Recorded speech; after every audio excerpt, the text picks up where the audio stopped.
Well, hello, I'm back again, and this time I'm in the studio, you might as well say, with a young man that I've known perhaps since I've been here. I've been here since 1987. Do the math, the last time I did the math, it was like 34 years, and now you know I'm an old man, right? Okay.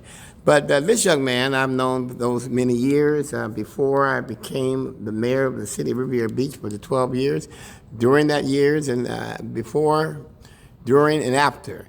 And we have worked together on several community projects during that whole spectrum. As it relates to the Haitian community, just recently, I needed his help getting a passport expedited. He was able to contact the congressional office for the area, and they were able to help me. So I know he has been out there helping people with immigration issues, people that need passports that cannot speak English. He's been a plus to the Haitian American community as well as Jamaican community and the Caribbean communities altogether. And he's retired. I think I read something in his literature that he used to be a federal investigator. So it's just a pleasure and an honor to have Brother Morel with us today. And he has hopes in becoming the next congressman from this area. And certainly, I'm glad I know him. I'm glad to know people that when they win their position, he's the kind of guy that ain't gonna forget how he got there and forget the little people like me and others that knew him on the way up. So I'm gonna step aside and let Emmanuel come to the mic and let him roll from there and tell you, I say who, what, when, and where, who he is, what's he doing, where he's going, and why he's doing what he's doing. Let him tell his story. Well, good morning, Bishop. Good morning, everyone. It is truly a pleasure to be with you this morning. I am happy to be here. Again, my name is Emmanuel G. Morel. I was born in Port-au-Prince, Haiti. I lived there until I was 15 years old, and we immigrated to the United States when I was 15 years old in 1975. Do the math, I am now 61 years old. I've lived here for 46 years. These United States of America are my United States of America. This is my country, and America, notwithstanding her flaws, is my homeland, is my country. And I love this land for the privilege, for the opportunities that this country has given me. When I was 7 years old, I'll tell you this story. When I was 7 years old, September 23rd, 1967, we lost our home. We were put out of our home and became homeless. That same evening when that occurred, my mother gave birth to my sister. This is an event that is etched in my brain, in my memory forever. Because I remember the fears, I remember the tears, the trauma that we experienced that day. But God has been good to us. We found a way to come out to the other side smiling. I have spent a lifetime of studying world events. I went to high school in Miami Beach. I went to university in Tennessee. And I have studied the issues and the complexities of the issues. By the time I was 11 years old, I got engaged in the Pan-African struggle, and I came to understand the plight of black people around the world. The struggle is the same no matter where we are, no matter where we go. Whether you're in Brazil, in South America, or in London, in Europe, or in Lagos, Nigeria, the struggle is the same. When the first slave ship, let me first say that we were kidnapped. We black folks were kidnapped in Africa and trafficked to the 13 colonies and eventually in these United States of America. But some of us were dropped in the Caribbean islands. The first ship of slaves from Africa went into Haiti under the administration of the Spanish governor, Nicolas Obando. We took our independence in 1804, but the struggle is always there. The first ship of slaves arrived in these United States in 1619, and the struggle is always here. We as a people have suffered so much, but somehow the grace of God has always shone upon us. The grace of God has kept us. We have so much to be thankful for, notwithstanding the trials and tribulations. As a candidate for the U.S. House of Representatives, my main issue, my number one issue, is reparation of slavery. Reparation of slavery is something that must happen. Not reparation for those of us, folks like me who came from the islands in the Caribbean, but for descendants of African American slaves. They must be paid. This is an issue that is dear to my heart. We must press this government to pay reparations for 300 years of free labor. America cannot be a great nation until this is resolved. This must happen. You see, we keep beating around the bush.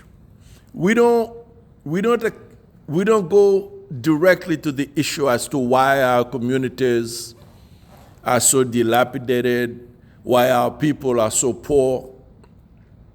But we have to go to the genesis of the problem. How did it begin? It began when we were told that we were free in America. How can I be free when I have no education, I have no money, and then all of a sudden, after 300 years, you tell me I'm free? To go do what? This is where the problem started, and it has followed us to this day. And for those of you who are just waking up, we're talking to the candidate for congressional seat to 20? 20. Emmanuel Morel, who hopes to be the next congressman from our county, and I believe Broward as well.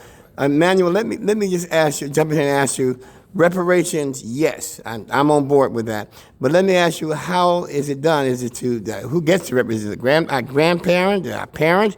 Do everybody get it? That's descendants of slaves. How is it broken down?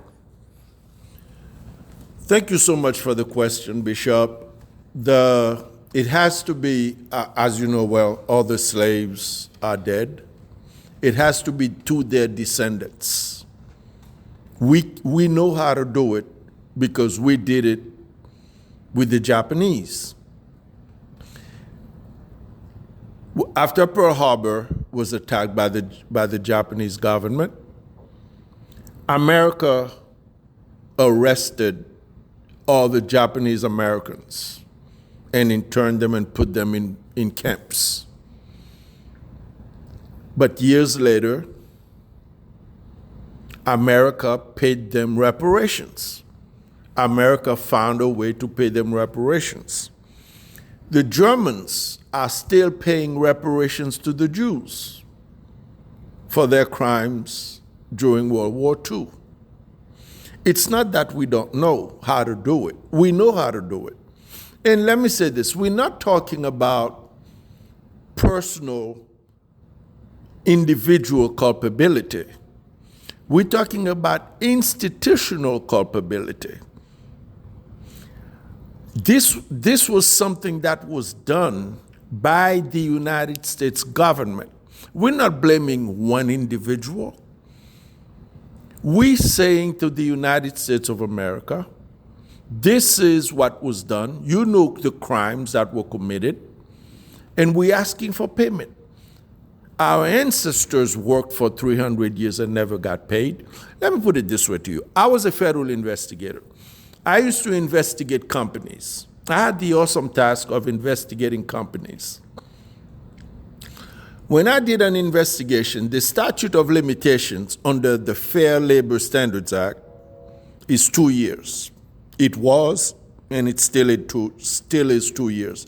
In other words, if an employer, a company was not paying their employees properly for the last 20 years, if they weren't paying their employees for the last 20 years, we were able to make them pay for only 2 years. So they got away with 18 years. So we made them pay that. However, when it comes to crimes against humanity that was committed when we were kidnapped, when our forefathers were kidnapped in Africa and trafficked to these 13 colonies and then to the United States, those are crimes against humanity for which there is no statute of limitations. So I've investigated the United States of America, and I have found the United States of America to owe descendants of African American slaves in excess of $16 trillion. Those are monies that must be paid. Folks, again I repeat, this is not money that is owed to descendants of to people like me from the Caribbean islands. That's totally different. I'm talking about descendants of African American slaves. They're the ones who are owed the money. And somewhere I read in the book of Ecclesiastes that money answers all things. Don't let them fool you. If money was not important, they wouldn't spend a lifetime grabbing all of it. Money is extremely important for life in order to live properly, to live like human beings. So we are asking them to pay. If Bishop Thomas gets $1 million, $2 million, his children, look, our communities would be lifted up. There would be so much more to invest. But because that was never done, our our forefathers could not leave us any legacy. Wow. And that's why we are suffering to this day. We have to deal with the problems at hand. It doesn't matter who gets elected.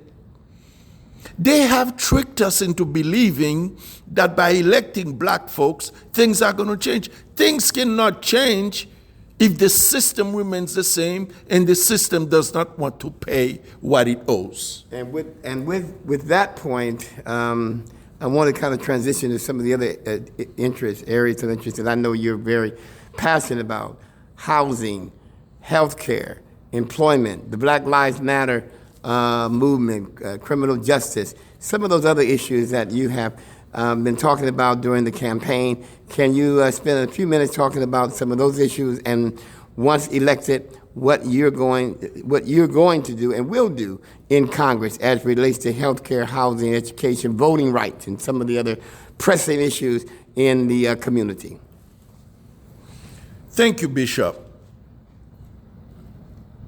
We continue to fight for Medicare for all. I'm fighting for Medicare for all. America is the only industrialized nation that does not provide health care to all of its citizens. The only one. Why?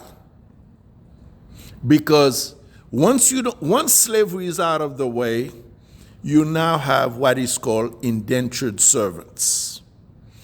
All of us have become indentured servants because the system is set up in a way that in order for one group to remain on top, the other group must be kept in servitude to take care of the group at the top. But we're fighting for health care for every American citizen. We're fighting for $15 an hour minimum wage. We know that will not solve all of the ills, but the $15 minimum wage, the point is to tie it to the cost of living allowance, so that we don't have to revisit this issue 5-10 years down the road. Once we tie it to the cost of living allowance, as the cost of living rises, the minimum wage will rise accordingly. That's the point. And as far as housing, there must be rent control. There must be rent control. We have that in the city of New York, in other places. We need it here in South Florida. People cannot afford to live. A decent one-bedroom apartment costs $1,500. A decent one-bedroom apartment, folks. I know I'm preaching to the choir because you know that's a fact. So we have to fight for rent control. These are things that can be done that we are not doing. And who suffers the most? People of color, black and brown poor people. We are the ones who suffer the most. So we continue to fight for these issues. But I tell you, all of these issues can only be answered by having money in your pocket. When the United States of America pays the debt, because they've been telling us for years, they can't, they won't. They can do it because we spent $6 trillion in Afghanistan. We spent $4 trillion in Iraq. And we're spending billions of dollars on weapons that we will never use. Brothers and sisters, my friends, we have the money. We just don't have the will, but we need congressional people who will put the pressure, who will say, look, this is what is owed, this must be paid, because we cannot afford to let it go any further, because American descendants of slaves must be given reparations. They must get monies. We're not asking for anything else but money. They don't even want us to vote. You don't even want us to vote, yet you owe us. So pay us. We want to be paid. We want our right to vote, and we will fight for those rights. Because, look, too many of our people, too many of our ancestors died for the right to vote in order for us to just roll over and let them take it. No. If it means going to the streets, taking to the streets, we must do that. And as we talk about taking to the streets, of course, Brother Morel is a peaceful, nonviolent gentleman, and we take to the streets in protest in a nonviolent way. We don't even think he's talking about burning and looting and killing. No, that's not who he is. Take to the streets mean protesting, demonstrating. I want to ask you something that I didn't know until recently, back to the reparations. Why is Haiti, one of the poorest nations in the world, paying money to France, debt? I mean, I don't think most people even know about this. Why are they still doing it? I mean, why can't France just forgive the debt? I mean, give us a little history on that, because most people don't know it. French, Haitian, Americans, we're left out in the dark. What's going on with that? Awesome question, Bishop. Great question. After Haiti took its independence, the biggest heist in the history of mankind occurred in Haiti. The French demanded reparations for having kept black people as slaves. They demanded reparations for having kept black people as slaves. Let this sink in for a minute. The slave master, the kidnappers, demanded reparations from the slaves because they can no longer be the slave masters. They no longer can work for France anymore. Exactly. Okay. Can no longer work for France. Therefore, Haiti owed them. Otherwise, the United States, France, and other European countries were ready to invade the island.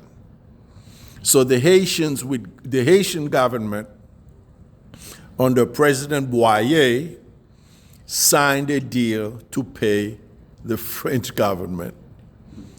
So that's why I say reparations for descendants of African American slaves, that's totally different from the ones from the islands, from Haiti. But it is something that we're fighting for as well, because that money must be repaid. Let me give you another story. Okay, we got 4 minutes. Okay, this story. In July of 1914, exactly 1 year before the Americans invaded the island and kept it for 19 years. Which island are we talking about? Haiti. The Americans invaded in 1915 until 1934. 1 year, in 1914, July 1914, Marines went into Haiti, into the Haitian National Bank, took all the gold that was in the bank and brought it here and put it into Citibank, and the gold still remains there. At that time, it was worth in excess of $500,000. So imagine how much it's worth now. That gold is still sitting at Citibank. We demand that it be repaid. That's why Haiti is poor. That's why Haiti is poor, because the United States has sucked it dry. Thank you so much. Okay, well, Brother Morel, I appreciate you here today explaining your story, your testimony, and your views. I've interviewed some of your other opponents. I don't remember anyone talking about reparation. So certainly you have that, and you're taking the lead. Someone needs to take the lead, because it is an issue that certainly we all can relate to, and we want what's ours, point blank, period. If anyone wants to get in contact with you, you got 2 minutes to talk about how they can find you, get involved with the campaign, volunteer, or whatever your needs may be. Contact info for Emmanuel Morel. We may be reached at 561-301-6843. 561-301-6843. And the website is www.egmorel.com. egmorel, MOREL.com. And let me say this. I have pledged to donate 50% of the congressional salary to nonprofit organizations in the district. It is my pledge to donate 50% of the congressional salary to nonprofit organizations in the district because I want everybody to be lifted up, to come up with me. That's the plan, that's the goal. My name is Emmanuel G. Morel, and I ask for your vote on November 2nd. I thank you, and I love you dearly. Okay, well, you've heard it from the man himself, and as we often say at the conclusion, at the end of every broadcast, and I know this young man loves me here, he loves for me to say it, the best is yet to come.